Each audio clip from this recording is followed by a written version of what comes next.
Floss Tube. Welcome to Susan's Family Stitch in Time.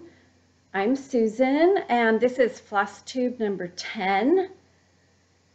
It's a cold, gray, rainy day here in Seattle and it's the best weather to just be inside with some tea stitching.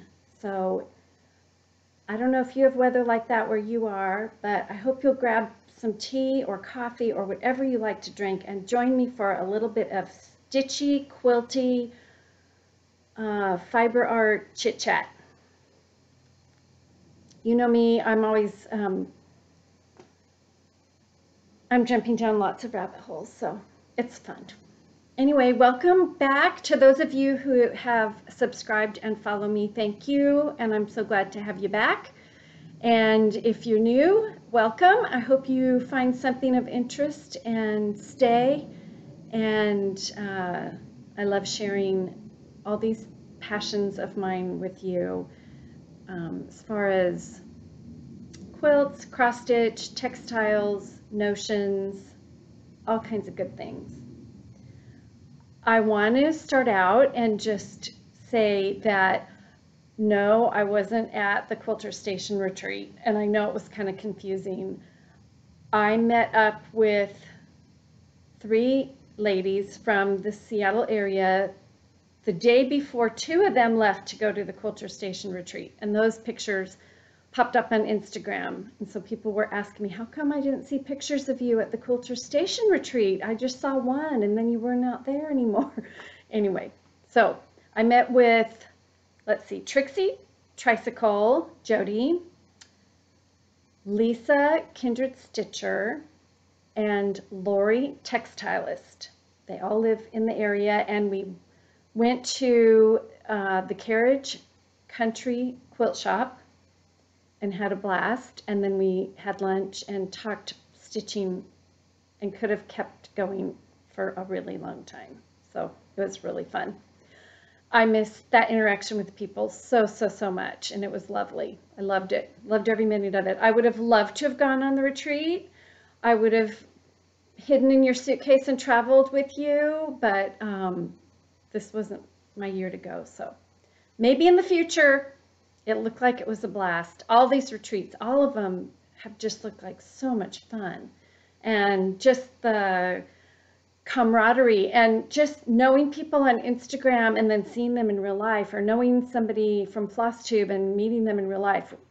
It was so exciting. It was so fun when the 4 of us met up here, because it's like, oh yeah, you're a real person, you know.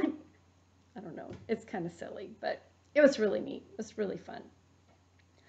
I don't know if you're like me, I am missing interaction. And one thing that's helped is I've joined a couple stitching guilds, and I wanted to just put a little plug in for those. They're a great way, although, you know, you can meet in person in some instances. You can join a guild across the country and go to the meetings and hear the lectures via Zoom and participate in the projects. So if that sounds of interest to you, I've really enjoyed it this year. I've been a part of the Queen City Sampler Guild, the Orange Coast Sampler Guild, and the Pacific Northwest Sampler Guild.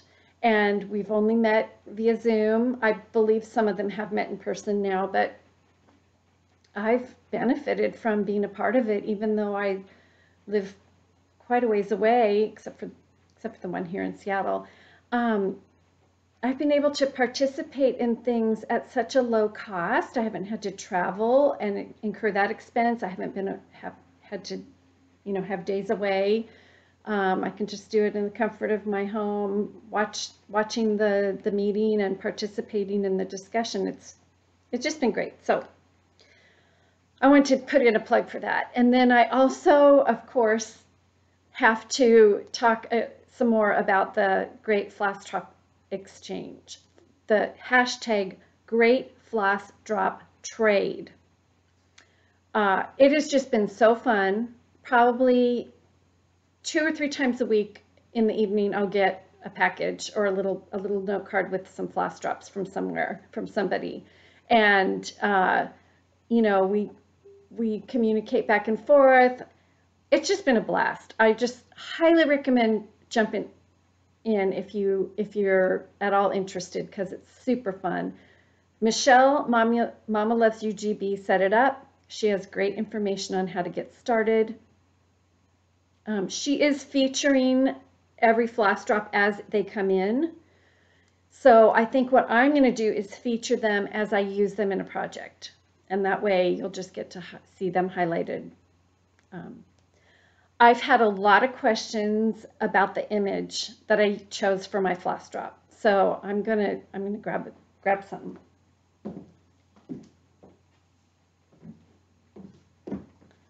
It has been a little bit of a challenge keeping organized, because I haven't even counted how many people I've swapped with, but I had this little notebook. It's my floss drop exchange notebook, because I found, I was like, well, did I ask her, did I send him to her already? How many did she want?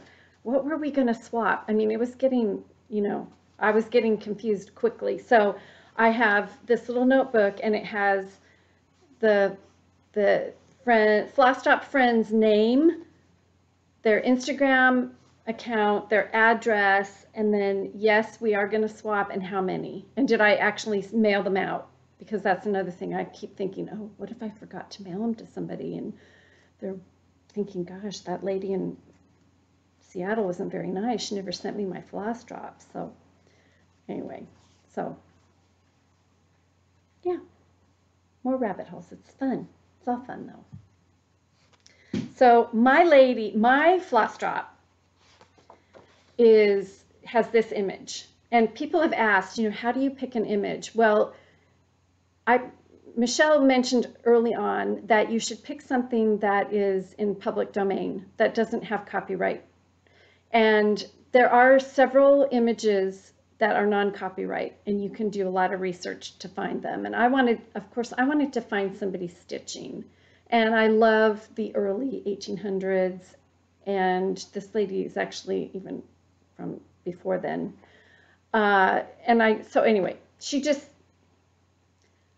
her expression, there's so much about her that just drew me in. So let me tell you a little bit about this lady. Her portrait is hanging in the National Gallery of Art in Washington, D.C. Her name is Catherine Brass Yates, or Mrs. Richard Yates. And she was the daughter of a shoemaker who married a very wealthy New York merchant. And this portrait was painted by Gilbert Stuart in 1793, 1794. So it was after the Revolution. It was after America. It was a pretty brand new country. Now, Gilbert Stuart did painted portraits in England, Ireland, and America. He probably painted all over the UK, but the source I read said England and Ireland. And he was known for portraying the sitter's likeness and interpreting their character through his paintings. And so, I mean, this lady has lots of character, right? She's got lots of attitude. She's kind of got a look of, I mean, it's probably the look I give people who want to talk to me about their boat when I'm in the middle of counting stitches.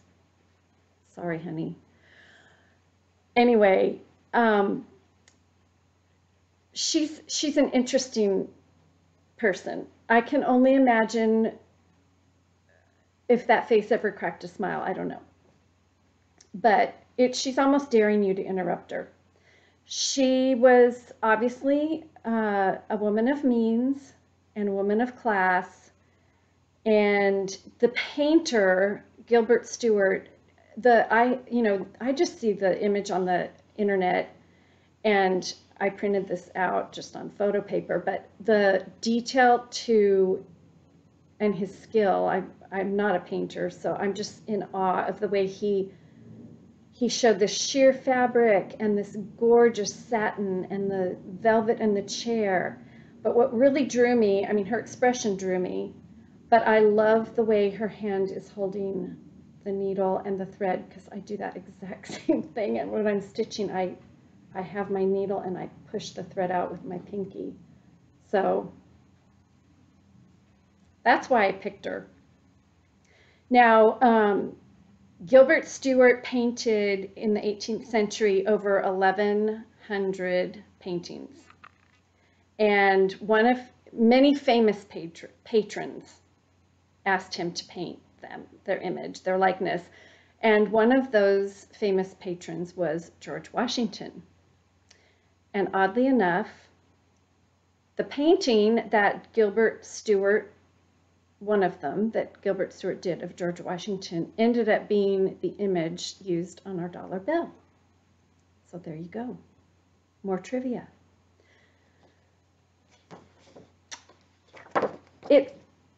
I have to say, a lot of the commentary said that, you know, she was too busy sewing to stop for the portrait. No, I mean, I'm not an art historian, but I'm thinking, no, she wanted to show that she's very virtuous, and in spite of the fact that she was indulging in a portrait, she was also busy working, because during that time period, you know, work and industry was highly valued. She had a strong work ethic. Anyway, so now you know the true story behind my floss drops. And you might not want them after that, I don't know. Anyway, she made me laugh. I also want to talk about a couple comments. I don't normally talk about comments, and I'm going to try to do that a little more, be a little better about that. Excuse me. I'm going to be popping in and out. I don't know how to stage this. You should see it. There's like a bomb. There's piles all over the floor. I'm not sure how to do this. Some people are so graceful about it. A couple of comments that have come in I wanted to talk about. One of them is from Nina Ashworth, and it was after my floss tube number 8 where I talked about spools. And Nina has an interest in spools as well, but she has a box with several skeins of floss or thread, she's not sure, from the Royal Society. And she wondered if I knew anything about it, and I really don't. I don't know a thing about it, and I thought, you know what, I'm just going to put it out there. If anybody knows anything about the Royal Society thread/floss, let me know. I'd love to share that with all of you, and I'm sure Nina would love to know as well. So I also got a comment from Nan Russell after my number 9 floss tube, which was my last one, which, by the way, thank you for being so patient and kind about, because I think I figured things out, and I hope I won't have big bumps in the road again with technology. But Nan Russell said that did I know that Agatha Christie was born in Torquay, which is the town in Scotland I talked about where this pottery I was showing came from. Now, I had no idea. That's really interesting. Thank you for telling us about that, Nan. And then Lindy Hebel has, we've communicated several times. She always has great stories. In fact, I think I shared one early on in one of my other floss tubes. She alerted me to this, and I know some of you probably, I'm sure very well of this, Piecework Magazine. And it appeals especially to me because it's not just cross stitch, which I love. It's not just quilting, which I love. It's kind of a combination of knitting, embroidery, fiber arts, history of notions, history of people, you know, unearthing their treasures, finding out their story. It kind of just appeals to my interests for sure. And I thought I'd share that with you in case you have those same interests. Anyway, all right. I have had a blast with Sampler Soiree. I think this is going to be my favorite month. I couldn't comprehend mania and starting a new project every day or every week. I can barely comprehend what I did this month, but it was really fun. And I'm probably will only do it once a year because it's kind of scary because I've got all these new projects now. But it's also very invigorating. So I'd like to share with you what I've done. And this is my second time recording this, so everything's in backwards order, but I'm just going to go in backwards order. It's okay. So the first thing I'm going to show you, it really isn't a sampler, but it was something that I worked on, and I want to share it with you.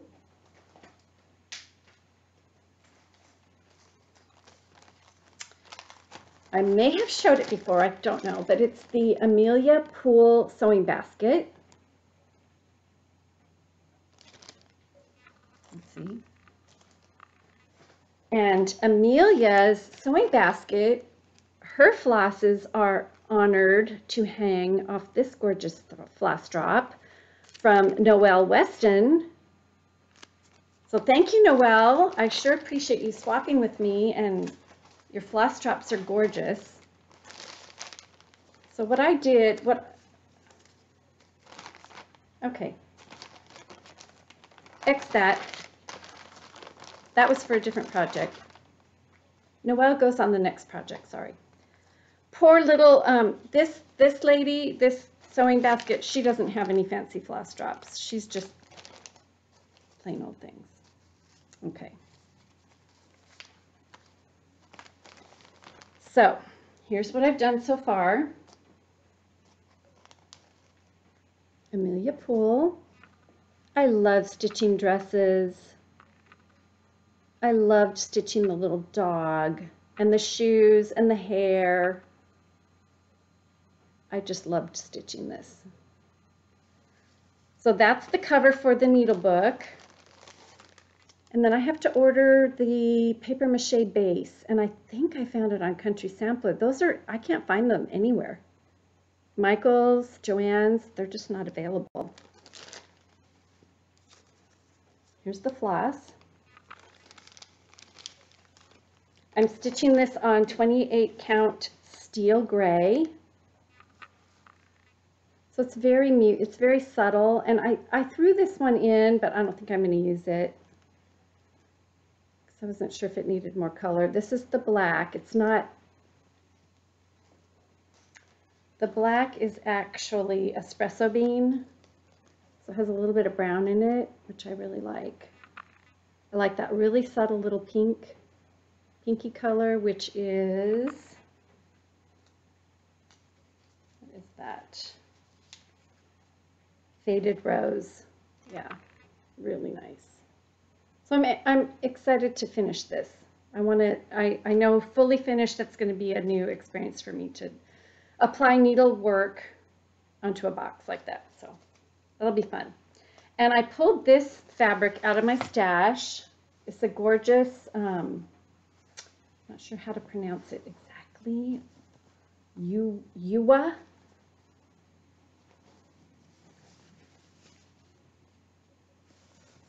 Toile. But I think it'll look really pretty.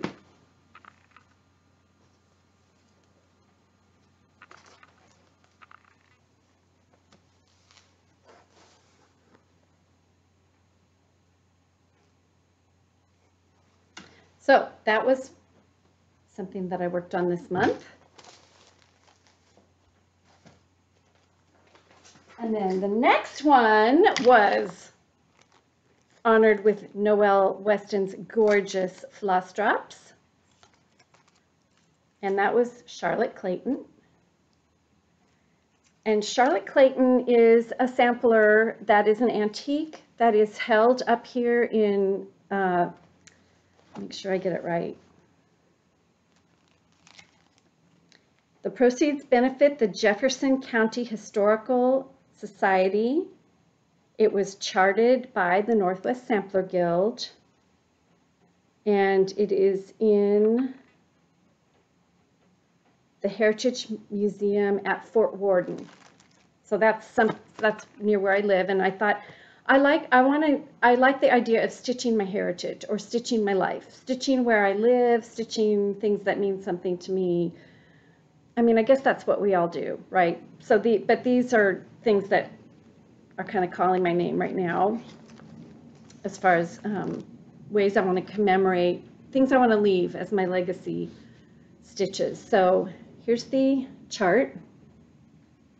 And I know a lot of you have shared your finishes with me, and it's just such a gorgeous sampler, and I probably wouldn't have been drawn to it had I not seen the finishes. But this is how far I got.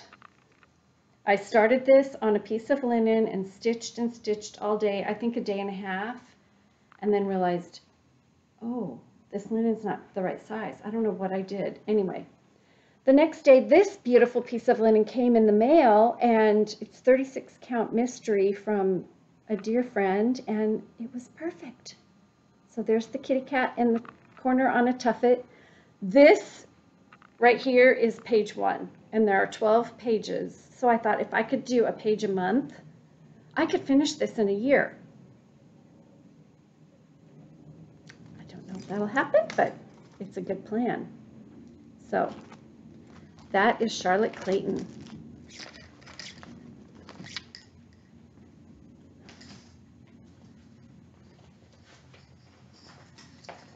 My next sampler is one that I'm stitching in honor of my father, who turned 91 this year. He is where I get my Scottish heritage. I descend from his line, which is, they're Scots. His name's Scot. My grandma was Althea. Winifred, oh, we're going to talk about Winifred next time. You just wait. Anyway, so I saw the lovely Jane Says on Instagram, and I kept watching her progress, and I kept looking at this chart on the old Scot, and I kept saying, you know, that is just that attitude of that guy. That is just my dad emboldened in stitches. I know this is likely representing the Bonnie Prince, but anyway, I've talked about that before. I just felt like this really signified my dad.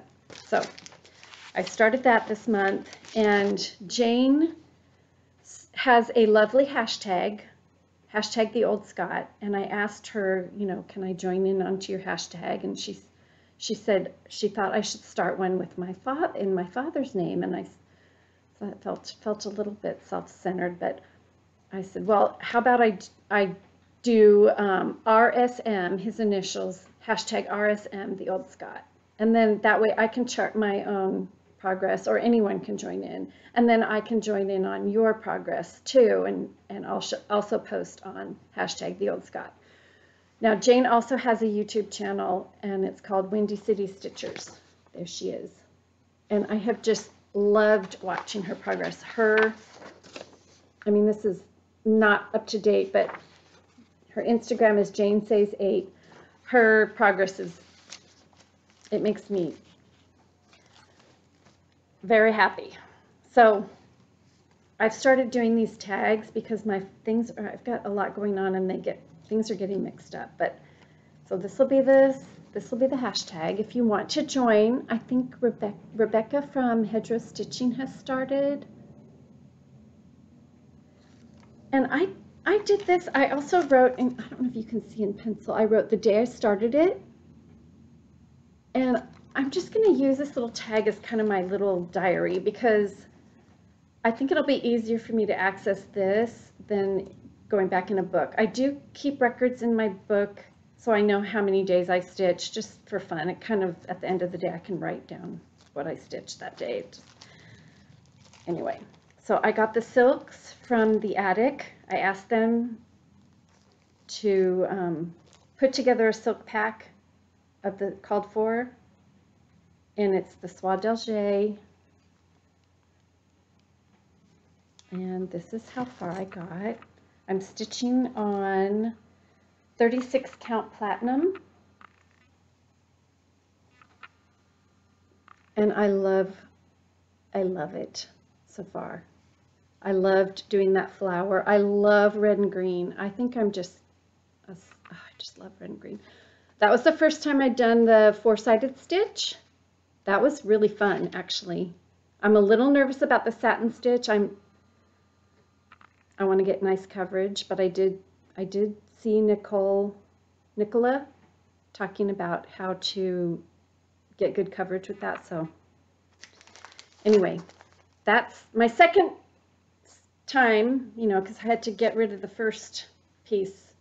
Oh no, that was on the, I'm getting all mixed up. That was on Charlotte Clayton. Never mind. Never mind. Okay, so that was the old Scot. And then I have this lovely modern folk embroidery. I've wanted to stitch this. I didn't get as far on this as I'd hoped.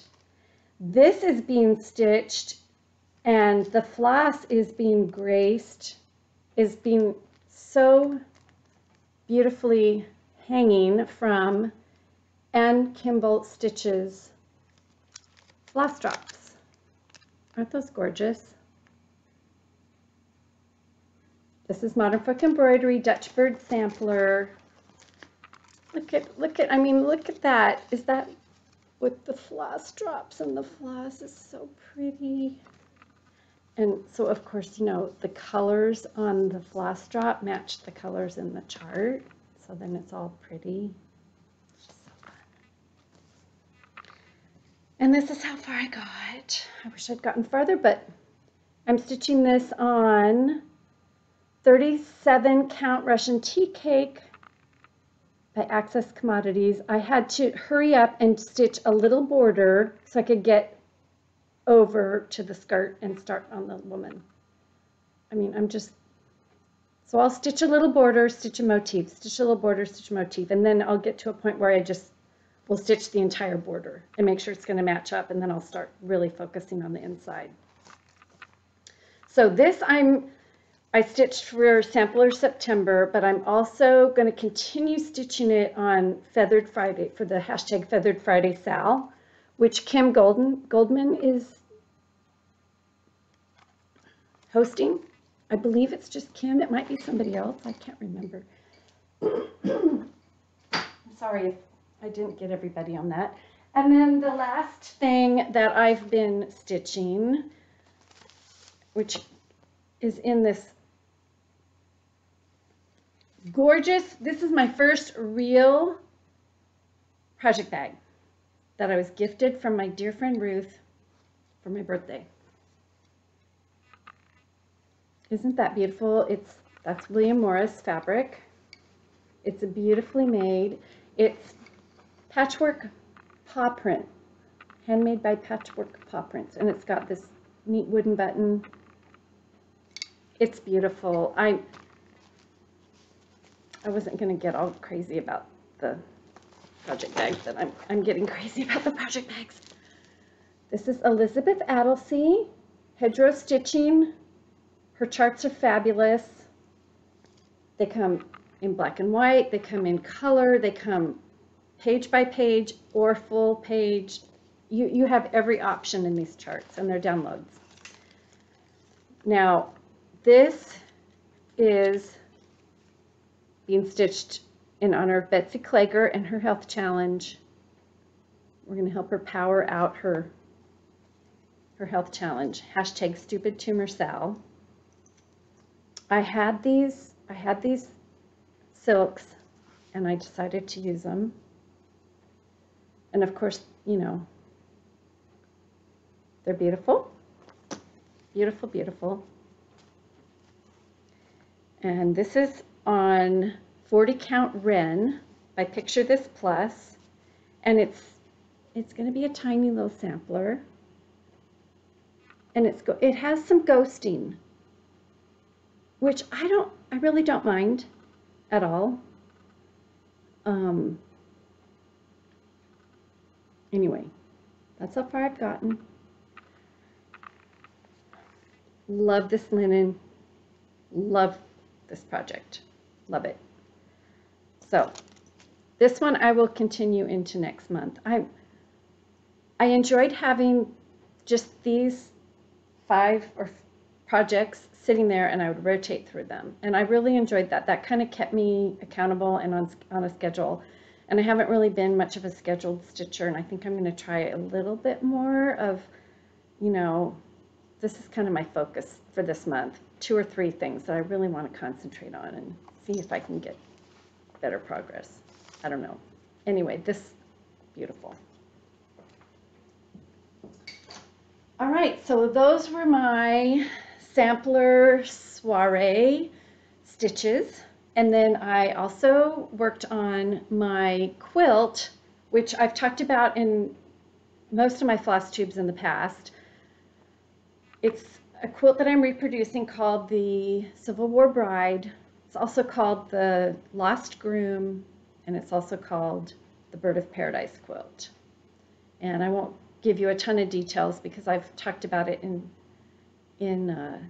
floss tubes in the past, but it's actually a quilt that's in the Folk Art Museum, and it was stitched during the Civil War, and there are motifs in the box of things that came along to the museum that would indicate that there was going to be a groom stitched on the quilt, but the finished quilt doesn't have a groom. So anyway, I love it because it's folk arty. It uses all the fabrics that I'm drawn to, and the images are they're just fun. So the block for this month that I did is this fruit, pears, apples, grapes, strawberries.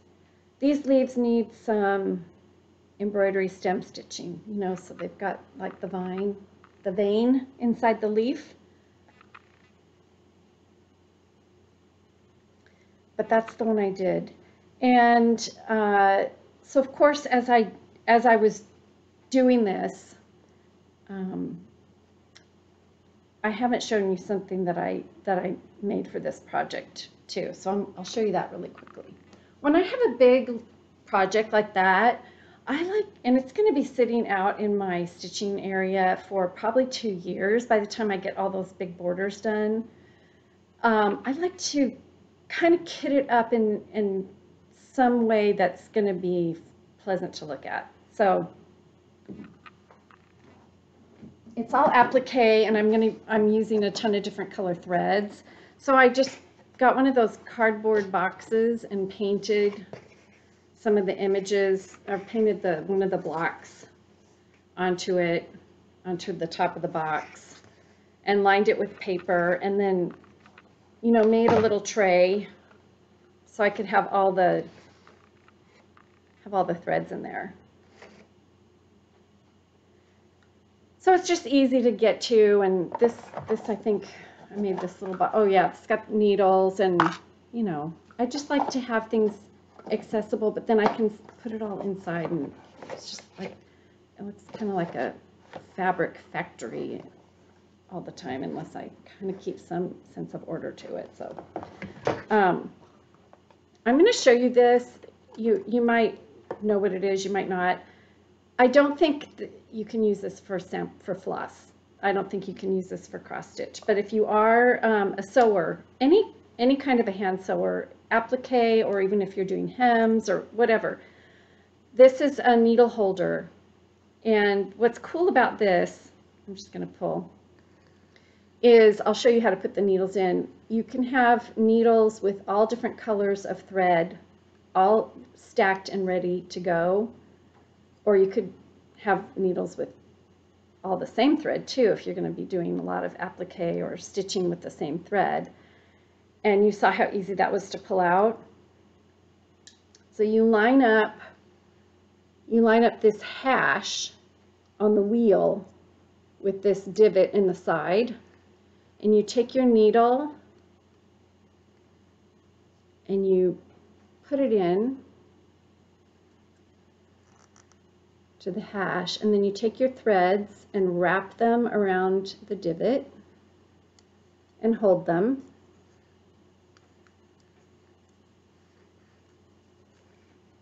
Hold them just with your thumb, and then you spin the wheel, and the tail of the thread goes into its own little compartment, and then there's a lid.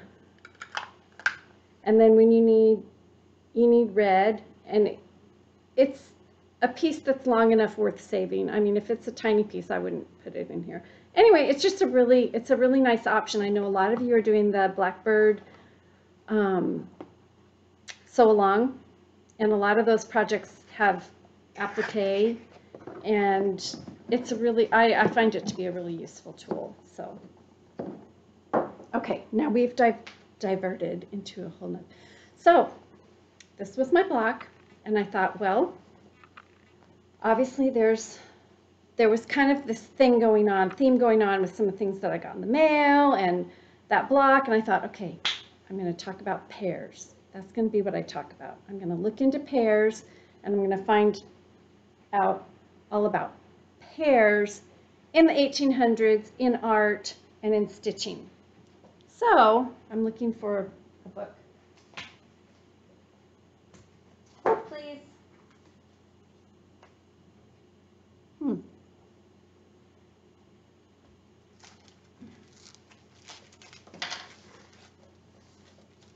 Okay, so this is actually the quilt that I'm reproducing, and this is a book that I've talked about before, The Flowering of American Folk Art.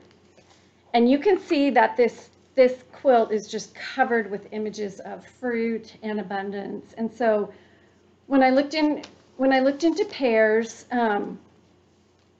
it's thought that pears in art and on trees can also be representative of the forbidden fruit, which we always think of as the apple, the forbidden fruit in the Garden of Eden.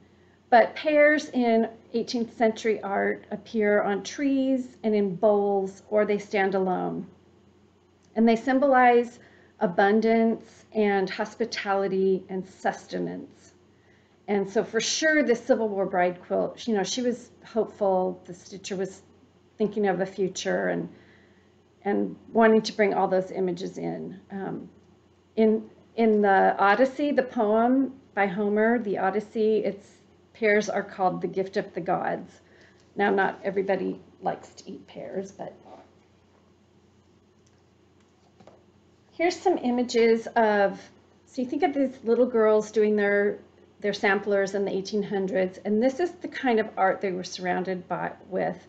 And also some of the art that they were encouraged to reproduce, because not only were they trained as needleworkers, they were trained as watercolorists and handwriting, script. There were certain skills that they were expected to learn in their tender young age. So I want you to see these images because they are going to show up in something I'm going to show you in a few minutes.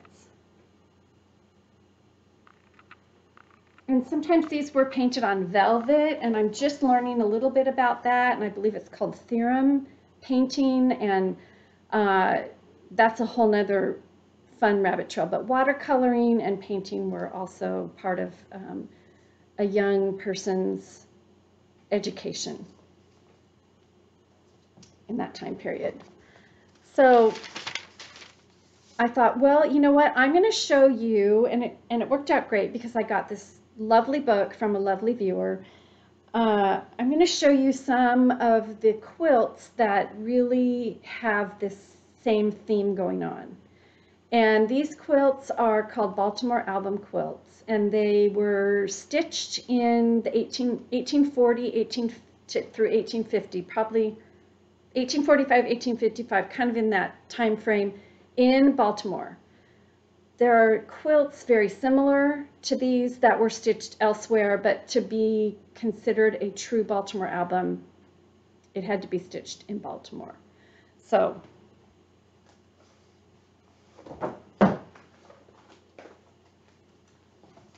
sorry I keep popping up and down.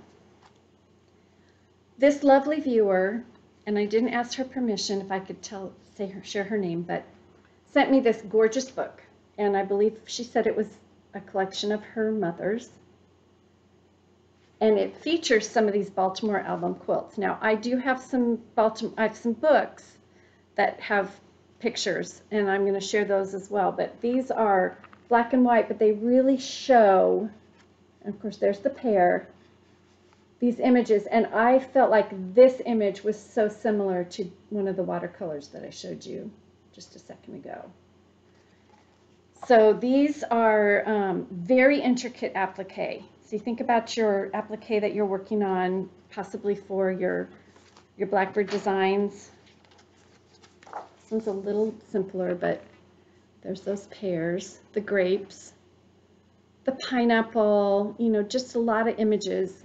I think that's supposed to be a watermelon, I'm not sure. Apples, cherries.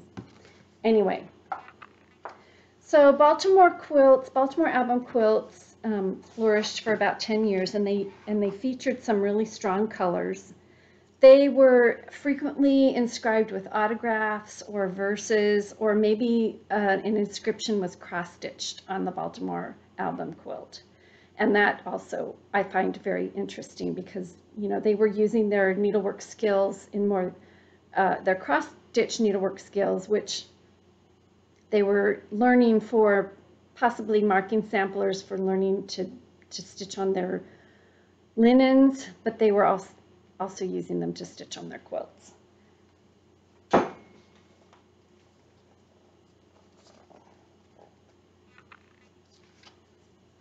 This book is The American Quilt by Roderick Kirchhoff.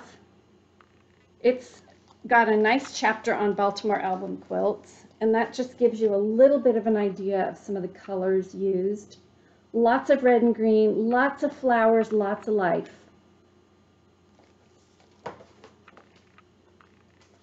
I'm going to show you this other one because it does not have a pear, but it's got such a fabulous close-up of a block.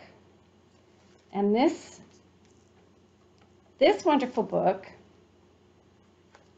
is Piece by Piece by Joe and Mary Koval, and it was published by Quiltmania.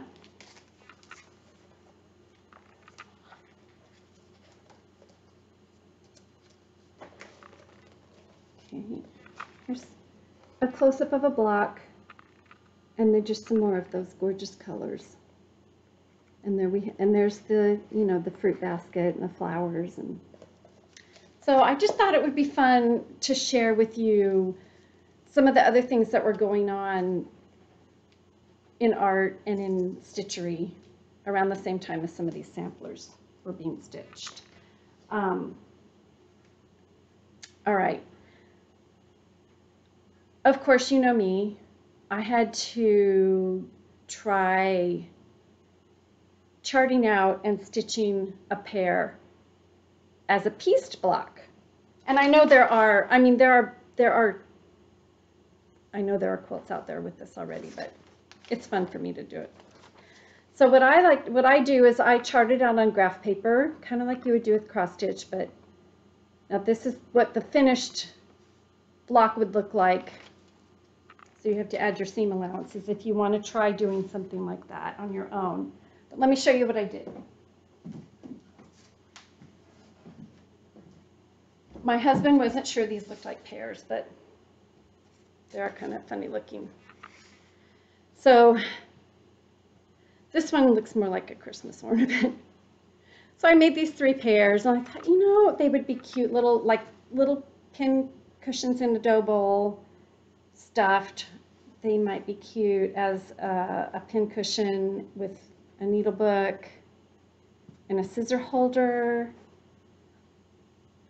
I don't know, they might be cute on a project bag, but I'm not going to get into making project bags. I'm just not. So I would love you to tell me what you think I should do with these. Maybe I should just let them go away. I could make a table runner. I could make a few more. I could add some pieces so that they were all the same size and make a table runner. It might be kind of fun for holiday, because I do think that, because as I've been diving into this pear thing, there's some other patterns that have popped up that I'm like, oh, I want to make some pears and decorate with pears for the fall and Christmas season. So There's a quilt that I have loved. Well, I should say, if you think you want to make a Baltimore album quilt, there are patterns out there. They are available. The Baltimore Applique Society actually gets permission to go into museum collections and trace the blocks. I started a block, and after almost a year, I wasn't even partway into it. So I don't think I'm ever going to make a Baltimore album, but I have a high appreciation for them. Probably more along my lines is this quilt, which was created by Terry Clothier Thompson, and it's in a book called People of the Plains, Quilts and Stories, 1890 to 1920, and you can see the pear. Well, this is what the quilt looks like. It's a little more primitive, a little more folk arty, and it's probably more up my alley. And it's called A Perfect Garden. And she was inspired by red and green quilts from 1840 to 1860. And so this is not a reproduction, it's an inspiration, but I just really like it. Anyway, okay. So there are a few textiles with pears, and the one I wanted to show you that I really, really, really love is this gorgeous, it's almost like a chintz, and it's by Minnick and Simpson. So the leaves are a very slightly shaded sagey color. I think this would be gorgeous project bag. It would also might be nice for my hairpin pillows on the back. I don't know. And then I found this shirting. Shirtings are things that were used for clothing. And this is a reproduction. I believe this is Judy Rothermel. It doesn't say on the selvage. I could be wrong, but there's little pears. So I thought those might be fun for you to see. When I was reading about pears, it said, and this was in this Symbolism and Motif book, that pears were often found on German samplers. And I thought that was interesting. I think there are so many beautiful charts out there with pears. And of course I want to buy them all, but I can't stitch them all. The Eliza Linfoot by Hands Across the Sea with the basket of fruit, it's got pears. I'm sure there are pears in that basket from what I can tell. There's a pear tree sampler chart by Chessie and me. I think the Dutch Beauty sampler up in the corner, I'm not sure if it's a lemon tree or a pear tree next to the woman. So yeah, I want to stitch them all. But I got in the mail, and I'm looking for it. I'm sorry. Oh, if you want a real treat, and you don't follow Antique Samplers on Instagram, you really need to. The first day of fall, she posted a conglomeration of samplers with fruit bowls. Yeah, I was just crazy. I'm like, everything's lining up. I have to share this with you. And then I got this in the mail, the Mary Ann Aldridge sampler. And I had ordered this from Shepherd's Needle when it came out, and I just received it. I love this chart. I love Needlework Press. They picked the most, I think they just picked the most interesting samplers to reproduce. But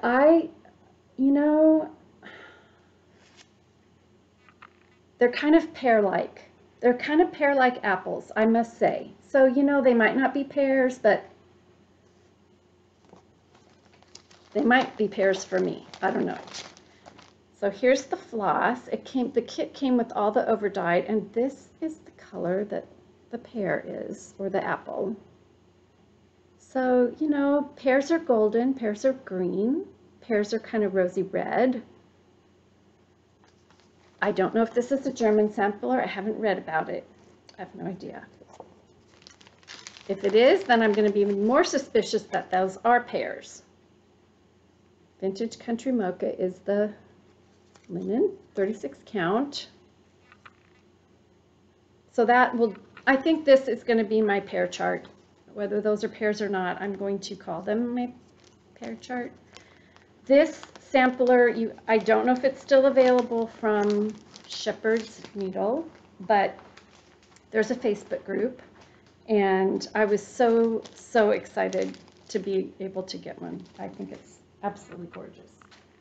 And then there are some other pears in my world, because as I started going down this path, I thought, you know, pears are really a nice fall decor item. And then I remembered this gorgeous wool mat chart or pattern that I had. Maggie Bononomy, of course. That's a really old price tag. I don't know if that's what it costs still. Blackberry Primitives, and there's that beautiful pear, and I think I'm going to make some pears and decorate for Christmas with pears.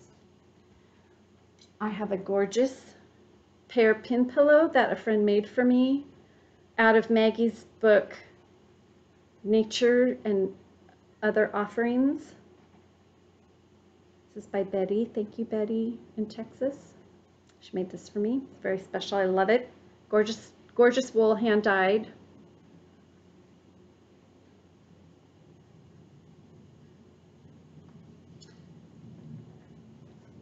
There are a few pear charts that you can access on Samplers and Santas.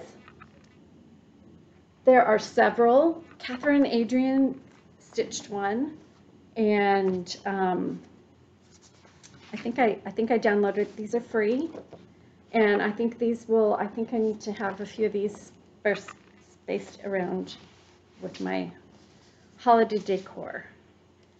And then I also stitched the Velvet Pear Needle Book. Here it is. It's not fully finished. I still have to attach a button onto the back because that's how it snaps shut. And I have to distress the velvet and walnut crystal stain it. But it's supposed to hinge at the top to open. I already put a needle in there, but I'm going to try to hinge it from the side. I'm not really sure. I kind of put it aside. I didn't fully finish it because I'm not really sure. If you have any suggestions on a good way to finish this so that it's easy to open. I mean, it just looks really pretty, just like that. I mean, a bowl of these would be gorgeous. So I'm going to have to order some more of that velvet. I'm pretty sure this velvet is from Blackberry Primitives.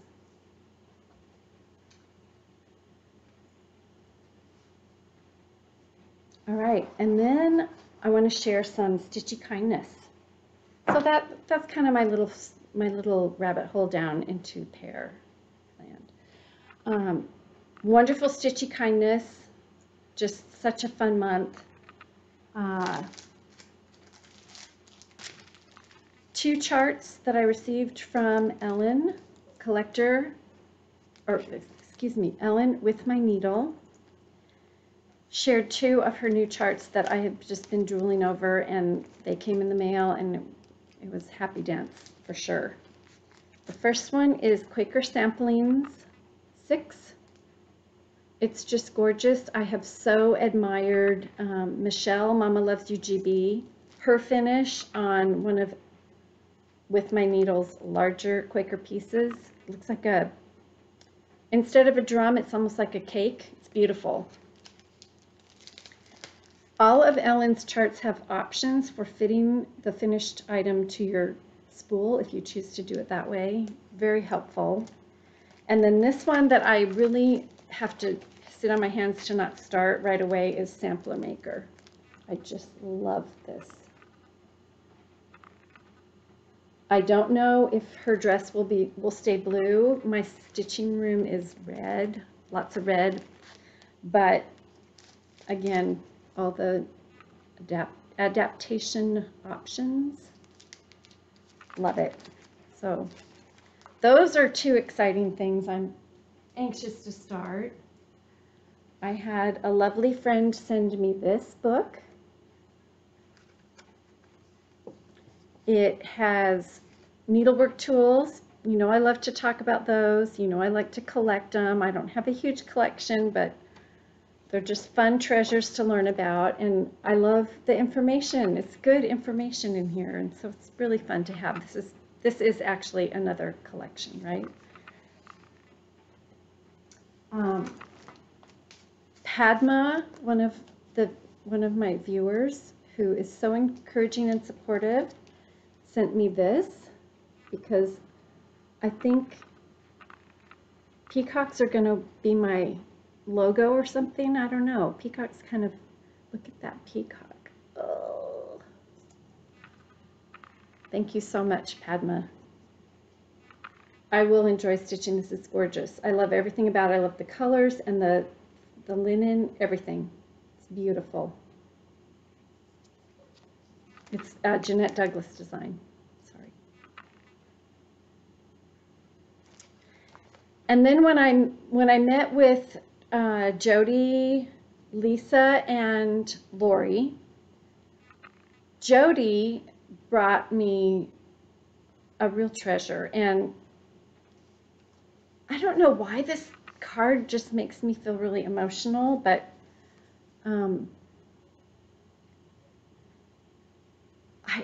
there's something about it that really moves me.